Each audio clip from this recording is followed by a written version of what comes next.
Is it really possible to sell cars as fast as ordering McDonald's? This man thinks so. Today I'm speaking with David Domm, co-founder and CEO at Carmatic, a tech platform that empowers dealerships to provide fast and accurate car payments to car shoppers. We discuss solving dealership choke points and inefficiencies, providing payment transparency to car shoppers, lessons from building and selling an actual video game, and much more. Don't forget to click subscribe so you never miss an episode. What's up, everyone? This is Car Dealership Guy. You're listening to the Car Dealership Guy podcast, which is my effort to give you access to the most unbiased and transparent insights into the car market. But before we get into the show, this episode is brought to you by Cars Commerce, the platform to simplify everything about buying and selling cars, including the quote-unquote follow-up. Let me explain. Dealers, fast and effective follow-up is crucial for converting leads into customers. But here's the problem. 40% of shoppers report that they are not getting timely or helpful responses from dealerships. This is a huge problem because your own team could be leaving 4 out of every 10 sales opportunities on the table.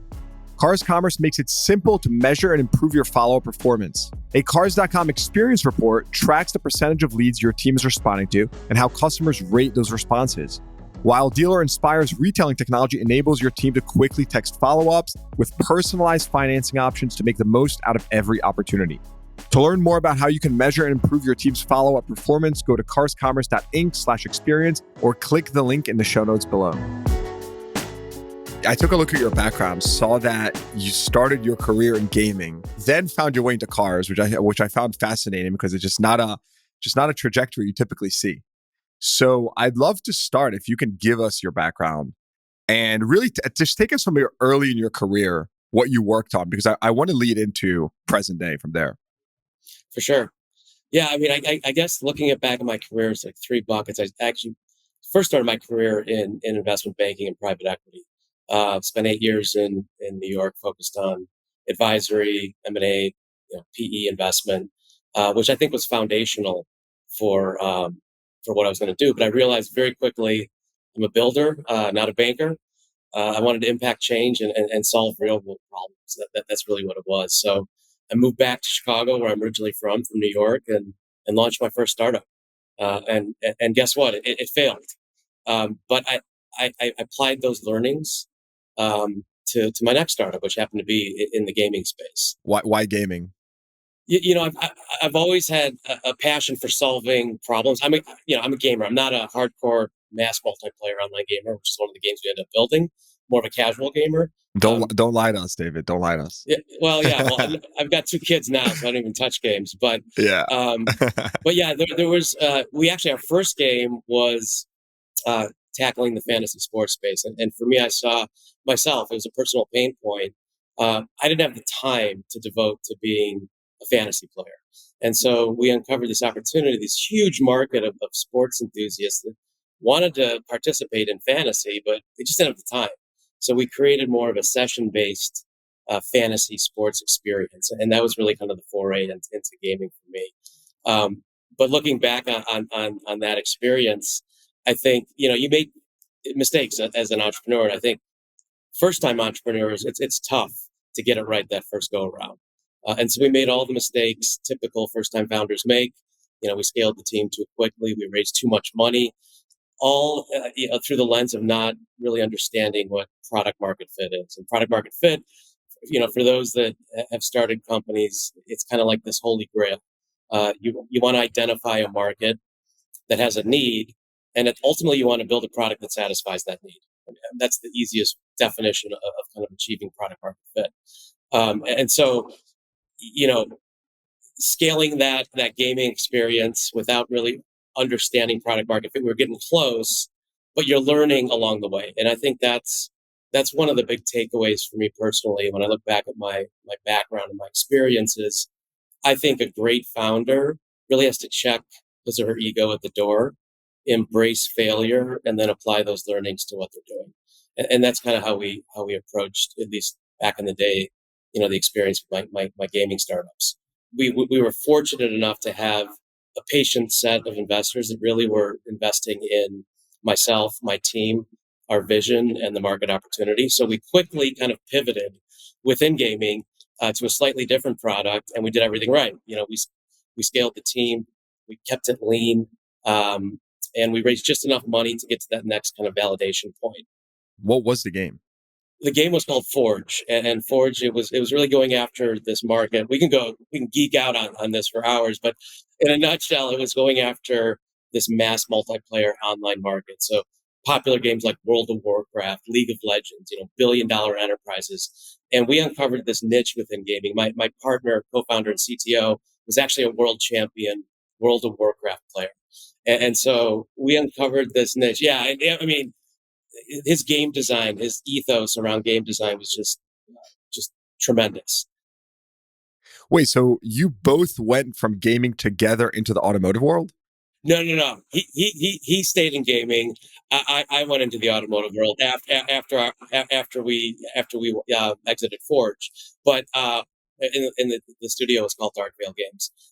But what we uncovered really was this niche within the mass multiplayer online gaming vertical, and we focused solely on that particular style of gameplay, and that was gamers were calling out for that, and it didn't exist at the time, and that's really kind of looking back, we failed along the way to get there, and eventually figured it out. And I think I get asked a lot, what makes a great founder, and again going back to um, that point, you got to check your ego at the door, and you got to really be ready to learn from your mistakes.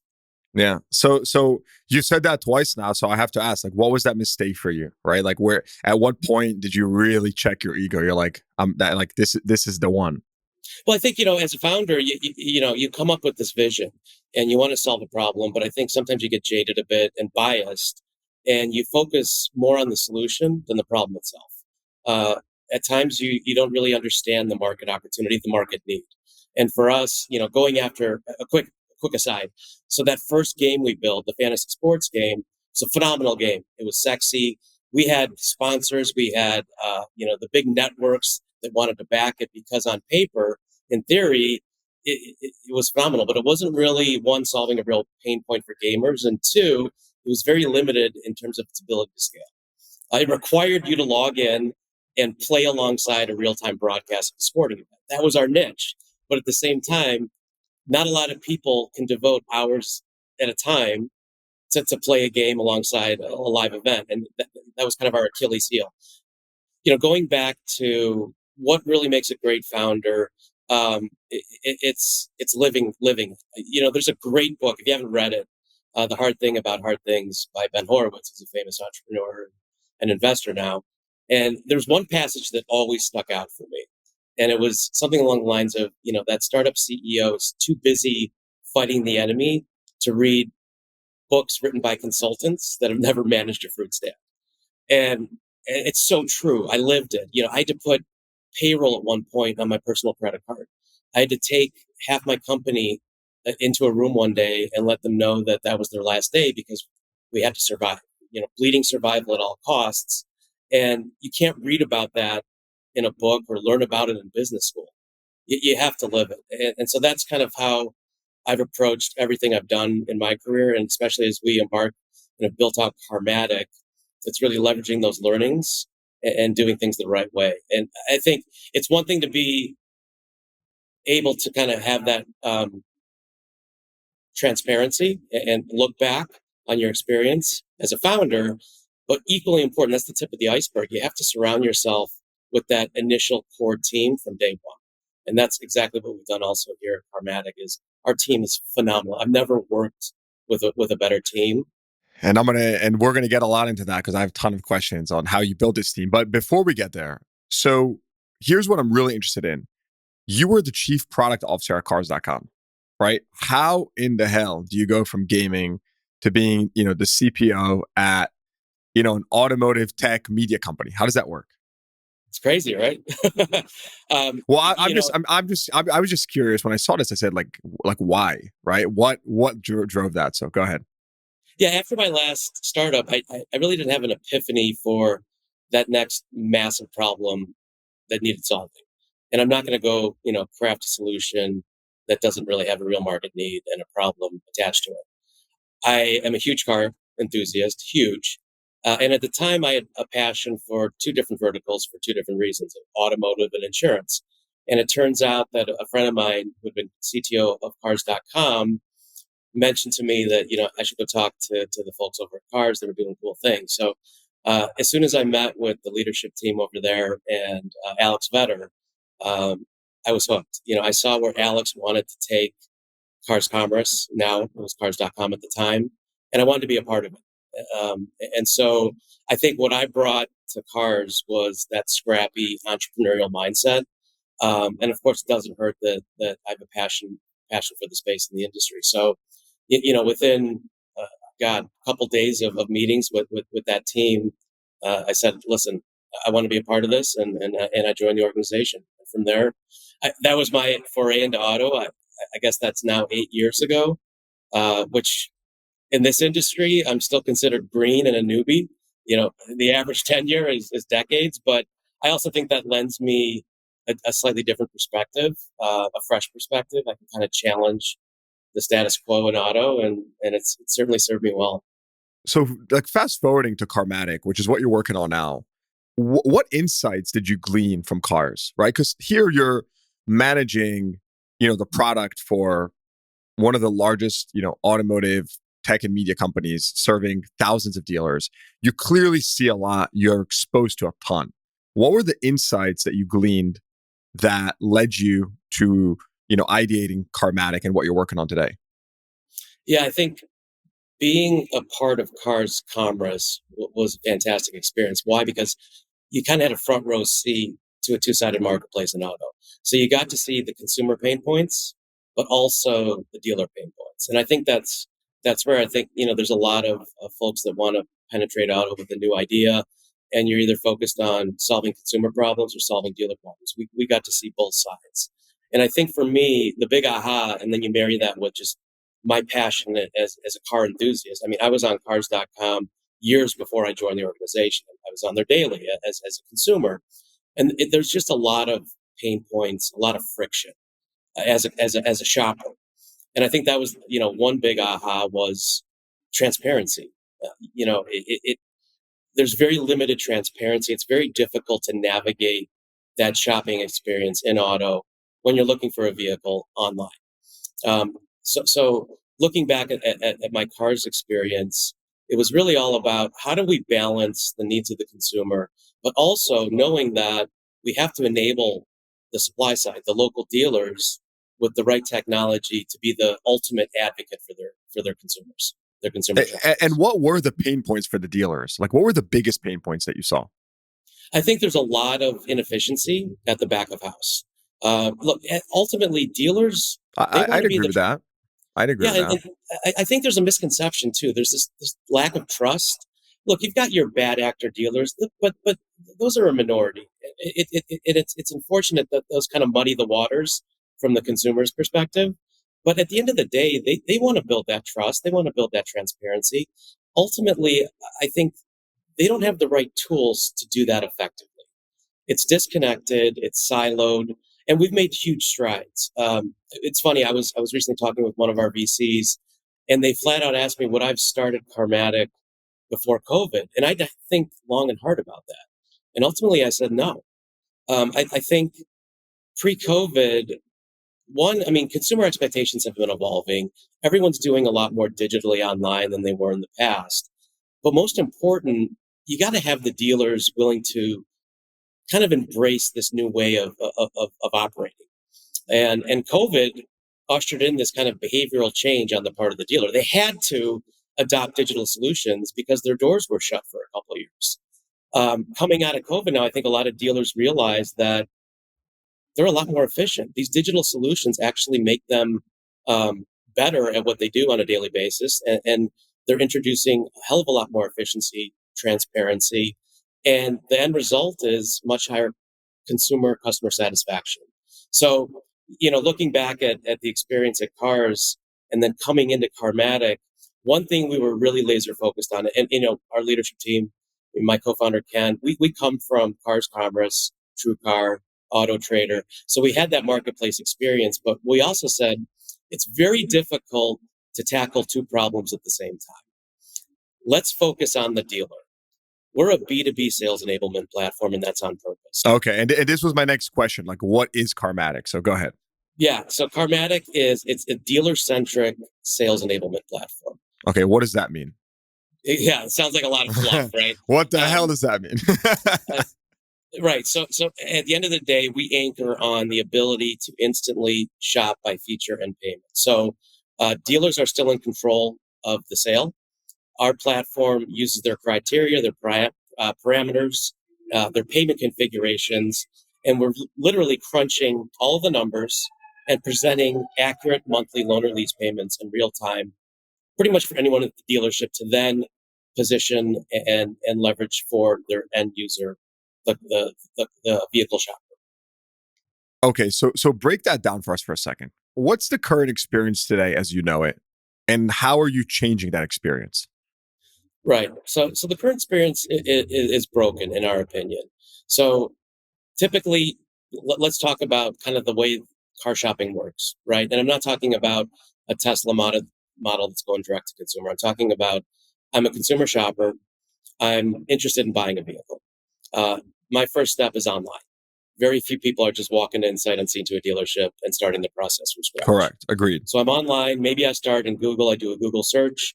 Maybe I go to one of the big four marketplaces and I start my search there.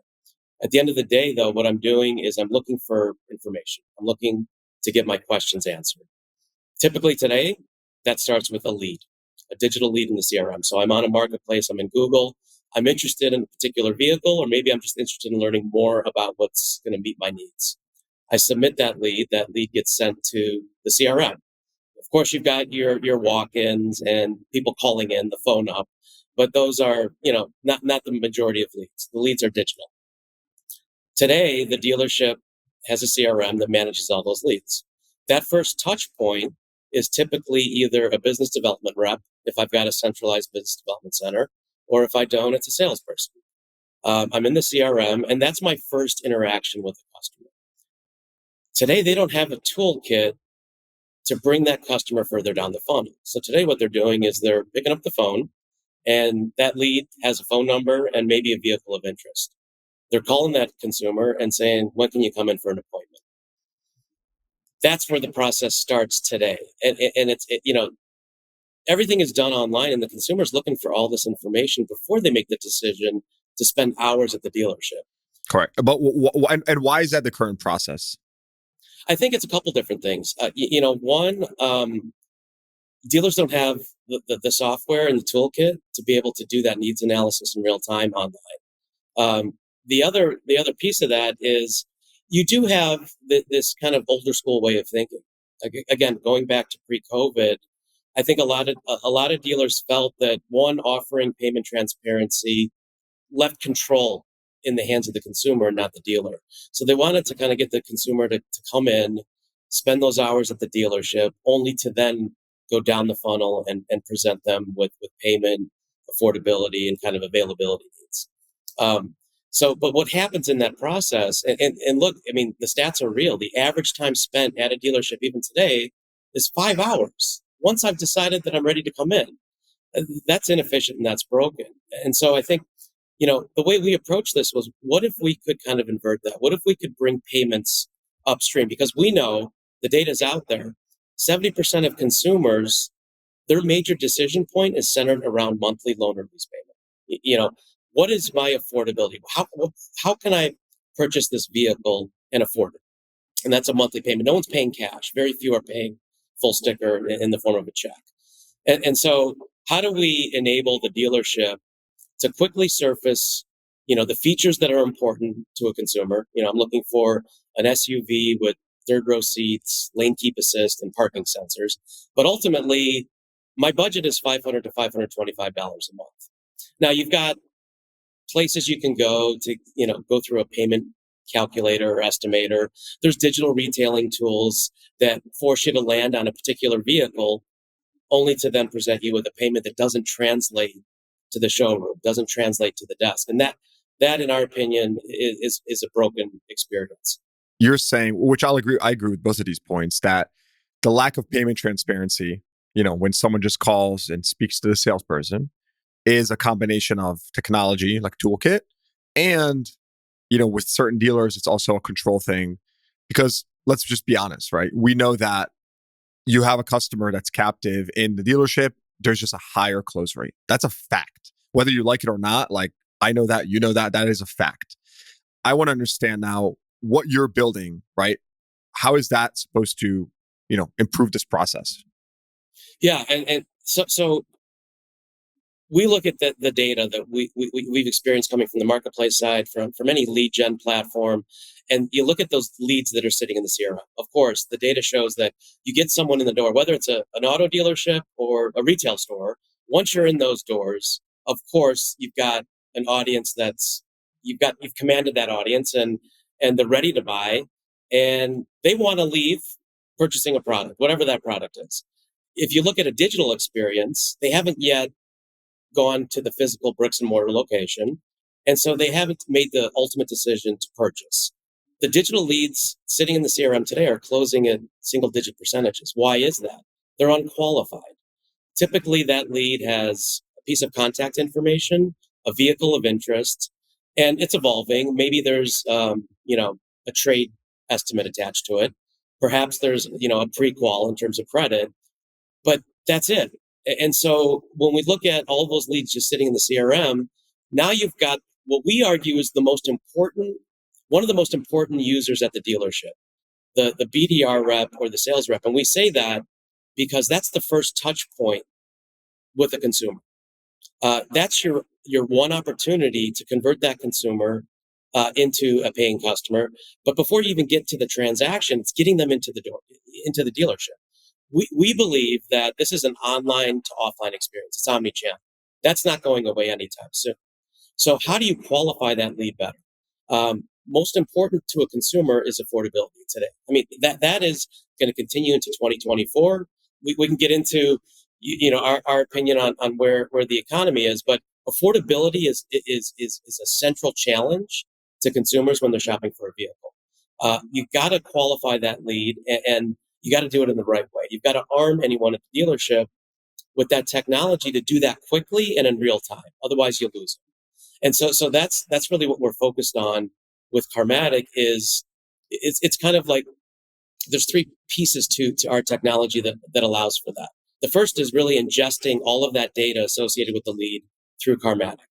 The inbound lead information for that vehicle of interest, the payment information, the feature information, we can take all of that, unpack it, and then quickly give that transparency to a BDR rep or a sales rep. So while they're on the phone with the consumer, while they're working that lead, while they're chatting with that consumer, they can surface all of those recommendations that have real-time monthly payments tied to them, that have all the features that the consumers are looking for, but then equally important, line of sight into profitability. I think that's a big disconnect here. Okay, but how are you doing this? Like, give us, under the hood. What's happening under the hood here? Yeah, under the hood, we're doing thousands of calculations on every vehicle in real time. So whether you're a single point store or a group, our technology is basically looking at that vehicle of interest, unpacking all of that build data. We're looking at what the consumer is looking for in terms of budget and affordability. And then the most important thing is think of it like this. We feel that a big miss on a lot of these payment pieces of technology that are out there today, whether it's a payment calculator or a digital retailing product, is they're not connected to the desk.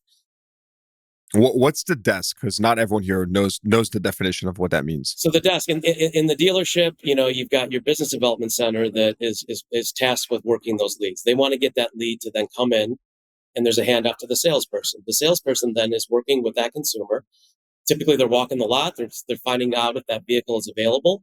Once the consumer lands on a vehicle, they say, okay, I'm going to go over to the desk or the tower, and now we've got to find out if you can afford the vehicle. We're going to get you a monthly payment. Let's get you the real terms. Let's start submitting this to lenders and get you real numbers. We'll get you the real numbers. We'll pull your credit. If you've got a trade, we've got to do an appraisal on that trade. We've got to pick the right lender programs that will quote a payment based on your consumer profile. We've got to then calculate all the tax, tag, license data. We've got to put in all of our fees. Look, the dealers need to make money. There's markups involved. They're F&I products where they have margin. So all of this typically happens at what they call the sales desk. Today, that's in the showroom. And what we're saying is, what if we can evolve that desking experience and move a lot of that online, move those payments, and the desk is really where the payment happens to get to that first pencil. They call it the first pencil of a payment. What if we could put a first or second pencil on every single car in real time, digitally, before the consumer comes into the show? And so the first one of the big ahas for us was, there's a misconception that we're trying to come up with a payment without involving the dealer, and that's entirely not the case. In fact, we're starting with the desk. What we've said is we want to reimagine what the desking experience is. We're not taking an ounce of control away from the dealer. When we set up a dealer for the first time, they're inputting all of their own configurations the way they typically do that desking experience in the showroom. We're just moving it upstream and doing it in a digital format. So explain that very simply. If I want to make $2,000 on these subset of cars or whatever, you're inputting that. And again, that's very basic. That's a very basic example. But you're basically taking that, you're putting it into your system, and then your system's able to spit out the proper payments for the customer and the car based on my requirements. Is that basically how it works? Yeah, for the most part. Again, we're inputting their preferred lenders. So dealers have lenders that they prefer to work with. We've got logic that bakes in their markups. So dealers typically will be marking up, a lease rate, the money factor, or an interest rate. Yeah, and when you say markup, you're saying something distinct from what people associate with, like, price markup. You're saying a markup on an interest rate and stuff like that. Correct. Some dealers will be marking up the interest rate. Of course, the price is critical. So there is margin built into the invoice price, which is what the dealer pays, and the selling price, which is what they sell to the consumer for. So we have all of that logic baked in. Their finance and insurance products, that's also a profit center for the dealership. So, aftermarket warranties, protection coverage, things like that. All of that is ingested. Typically, this is all done at the desk while the consumer is in the showroom waiting for that first monthly payment estimate. We're doing that. We're preloading all of that, all of those inputs when we first set up a dealership. And so now, when the dealer's using Carmatic and they're speaking to a consumer trying to get to that monthly payment, we've got all of that logic already baked in. And now we've moved it upstream, whereby traditionally a business development rep or a salesperson doesn't have any access to that. They have to wait until the consumer's in the showroom. And then what they do is they go over to the desk, and on a busy Saturday, there's a line at the desk. Salespeople, there's a line of salespeople at the desk waiting for that first pencil, that first monthly payment estimate. And that's part of the frustration with consumers is, one, the wait time. Two, I think a big one is a consumer gets really excited about a vehicle of interest, right? And they might see it on one of the marketplaces. Uh, they submit that lead, they get to the dealership only to find that they can't afford that car. That payment comes back and they're $200 off of what they thought they could afford. And so what if we could create that transparency, bring that upstream before the consumer comes in, they've got 5 vehicles of interest and they have a sense of what that monthly payment's going to be.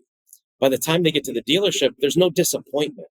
And I think that's what we're seeing in real time is, less frustration, especially as we go into 24. Again, in this high rate environment, consumers don't know what they can and can't afford, and dealers don't have the toolkit to answer those questions. They just don't have it. So we're improving that customer satisfaction score at the dealership because we're kind of solving for that upstream online, all in a digital way. Does this risk anyone's job at the traditional dealership? I don't think it risks anyone's job at all. I think it makes them a heck of a lot more efficient. On a busy Saturday, now I can, as a desking manager, I can desk a heck of a lot more deals. As a salesperson or a BDR rep, I can handle a lot more customers than I'm typically used to handling. So think about, again, going back to that busy Saturday, as a salesperson, it's one-on-one. It takes me so much time, not only to find if the vehicle is available, to find the right features, etc. We've already surfaced that. Now I can handle 5 customers at once because we've done It's all the it's heavy definitely a lifting up huge front. bottleneck.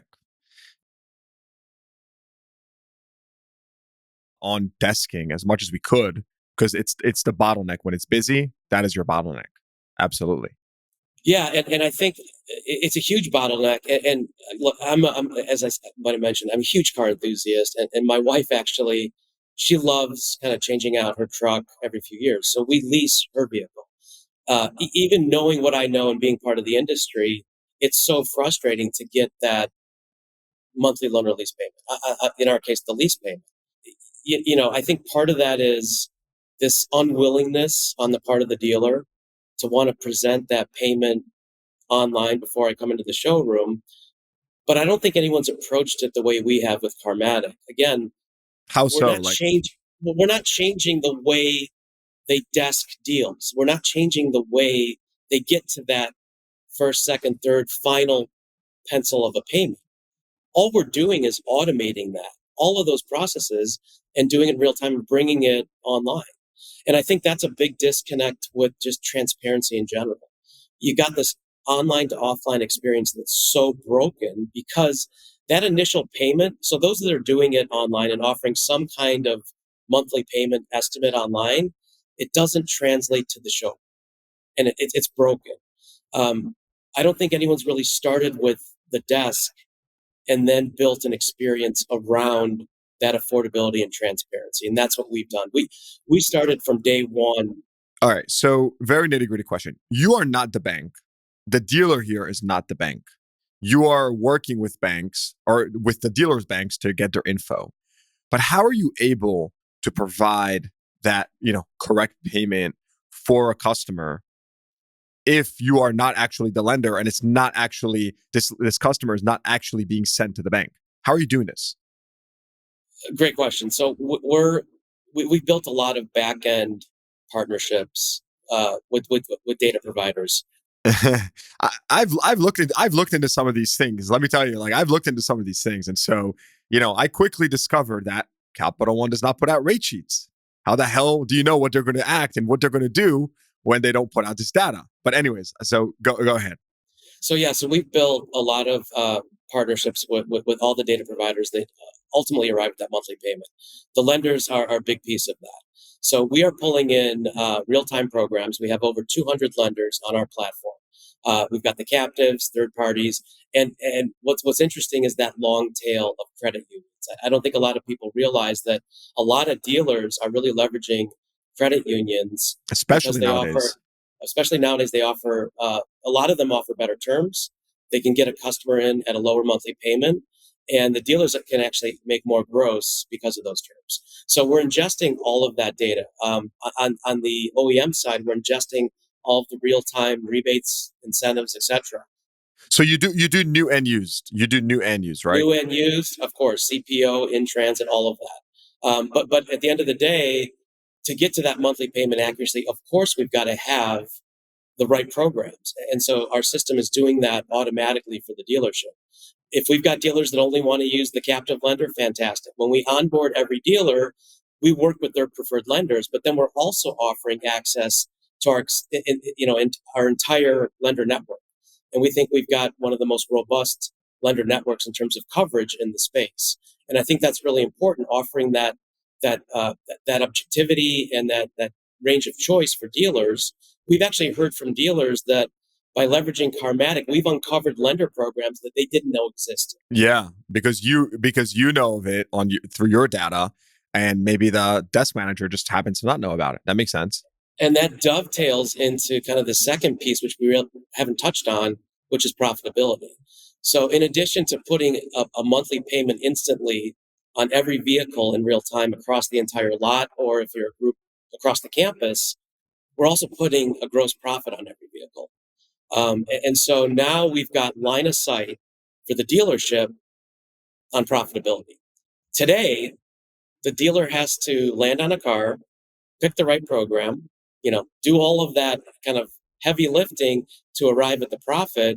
We put a profit on every vehicle, and the next question is going to be, well, now you're taking profit away from me. You're taking control away from that, and that's absolutely not the case. In fact, what we're doing is we're balancing the most profitable vehicle with the lowest monthly payment for the consumer. If I've got a consumer that comes in and says my budget is 500 to 525 a month, here are the features I want. Here's the kind of vehicle I want. Our system looks instantly across the entire set of inventory, finds the vehicles that meet those kind of affordability needs of the consumer, but then starts with the highest profit. And so if you're able to get a consumer into a vehicle within that profit, within that monthly payment range, we're gonna balance that with the highest profit for the dealership. And you're not consumer facing, right? Like you said, you're a sales enablement tool. You are completely on the back end. Correct. Okay, so walk me through this, right? Any consumer listening to this knows that you could go on a dealership's website right now and get that crazy monthly payment range, which is incorrect. Unless they have some great software, in which case it may be better. But needless to say, we all know the ones that are incorrect. Every dealer listening to this is probably thinking, oh, well, I work with some digital retailing tool, that enables my customer to get some monthly payment, which is also probably incorrect. Maybe it is correct if they're working with another great partner. And there are some great partners in the industry. I want to understand now, if you are successful, meaning if every dealership today had adopted Carmatic, your product, would you make the digital retailing tool obsolete?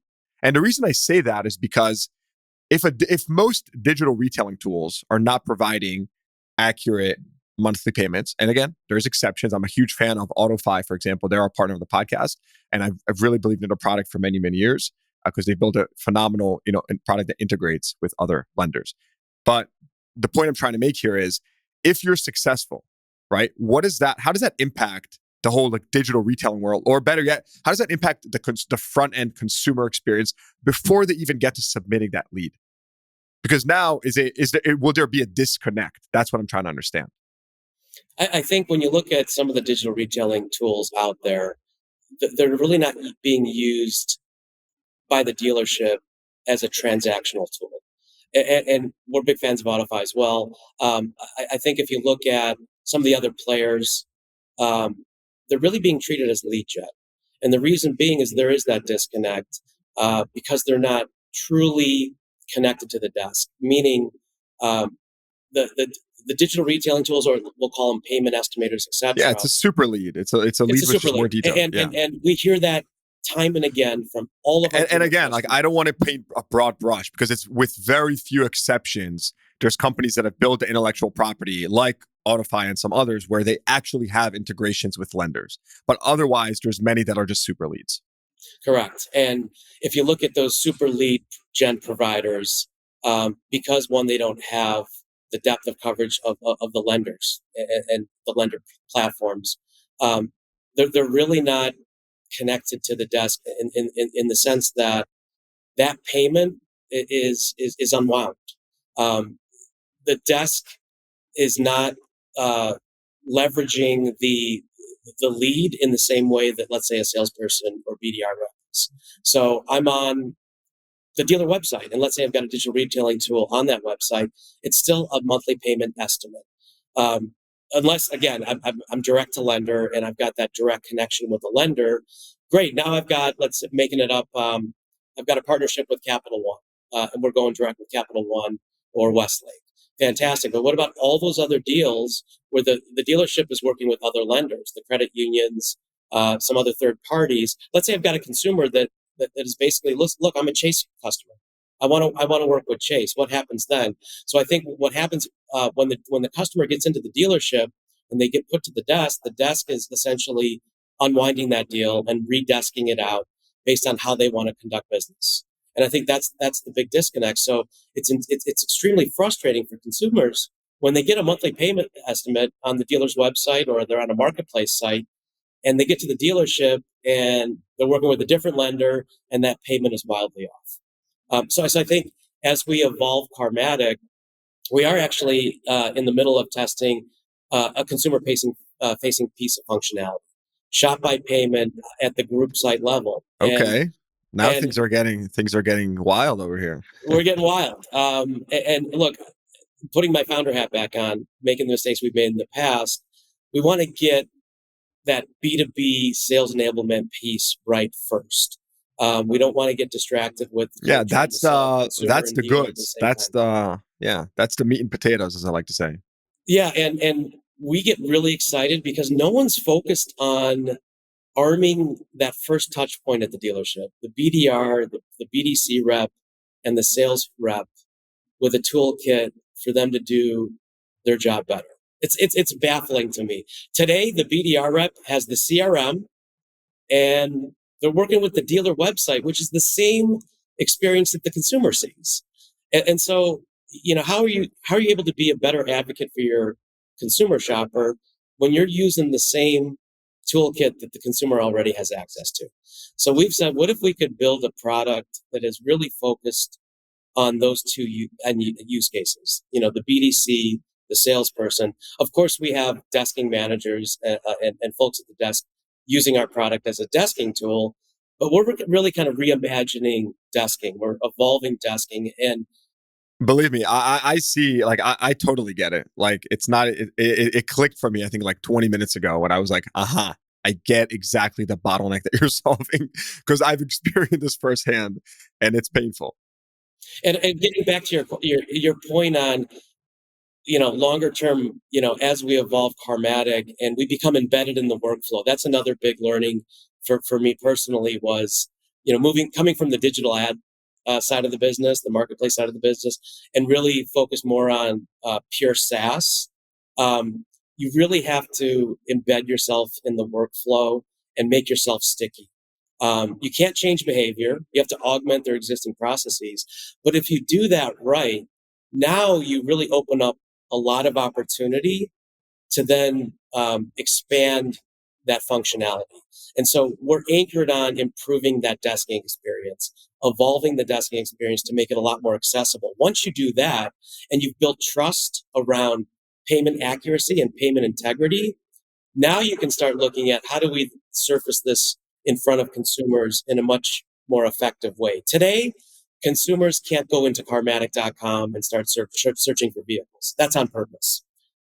Yeah, and it's smart because you're just not competing with the flood of kind of front end tools, right? You're a bit lower funnel, just much less competition, arguably more sophistication potentially, and having to, like you said, augment internal dealership processes, but also a lot less competition today, and clearly a lot of inefficiency.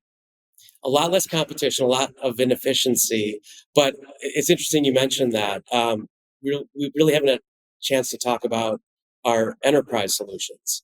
Um, so we're starting to see a lot of inbound interest for access to our payment engine via APIs. Because of because we've started with the desk. Two, because our whole ethos is that, that payment that a consumer sees on a consumer facing site does not translate to what I end up going home with at the dealership. So we're starting to work with partners who see, valuable integrations that enable their solutions with a best in class payment technology. And one that's tied to the showroom, and that for me, that's what gets me out of bed. That's what gets me so excited is the consistency, that link from online to offline when it comes to that monthly payment. So you're going to start to see Carmatic in multiple places. That will be our foray as well into kind of getting in front of consumers, is working with So a you're lot going of to be these folks. powering other systems and platforms, you're saying. Correct. And that's not to say, again, I get asked this question a lot from the VCs as well, which is, given you guys where you guys come from, where's the marketplace? Where's the Carmatic.com, standalone experience? And again, going back to what I said earlier, we're laser focused on being the Yeah, you're ultimate building the B2B sales foundation right enablement now. tool. Absolutely. If you build a strong foundation, you can then, leverage that foundation and that in many different ways. I totally get it. Absolutely. I know you have an affiliation with Island Auto Group. Can you just tell us a bit about the results, like early results of Carmatic? I mean, you're live, you're launched, right? You're signing up dealers. Just give us like some early results. Tell us what it's been like, real operations. Yeah, one thing to call out with Island Auto Group is they've been a phenomenal partner to us. I kind of approach building any company with a lens on and a focus on customer development, which is really getting out of the office before you write your first line of code and really listening to your users. For us, our users are our dealers, and more importantly, it's the folks in the dealership. that are using your product every day.